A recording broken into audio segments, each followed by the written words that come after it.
అందరికీ నమస్తే అండి. ఈ పూట మన వీడియో ఏమంటే నేను వెజిటేబుల్స్ కొనడానికి పలంనేరుకి వెళ్ళానండి. ఇక్కడ ఒక పెద్ద ఆవిడ కనపడినారు. ఆవిడ దగ్గర ఏమన్నా కొనాలనిపించింది. మనకు ఉపయోగపడేటట్టుగా ఏమీ అనిపించలేదు. కాకపోతే ఏమంటే మన తోటలో బెంగళూరు కాయలు లేవు కాబట్టి బెంగళూరు కాయలైనా కొనుక్కుందాం అన్నట్లుగా ఎంతమ్మంటే ఒక కాయ 20 రూపాయలు అన్నారు. 5 కాయలు అక్కడ తీసి పెట్టుకున్నాం 100 రూపాయలకి. లెక్క పెట్టుకున్నాం అంటే ఉన్నీళ్ళేమో పర్వాలేదన్నా లేదా మళ్ళీ లెక్క పెట్టుకుంటే ఎక్స్ట్రా ఒక కాయ ఇచ్చారనమాట.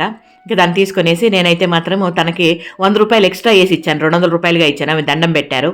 ఇంకా దాని తర్వాత ఇంకా ఏమైనా తన దగ్గర కొనాలనిపించింది. ఇంకేమైనా ఉన్నాయో మనకు ఉపయోగపడేట చూస్తే పచ్చిమిరపకాయలు కొంచెం దోరగా అయిపోయినా ఉండండి. అవి చూసి తీసుకున్నాను.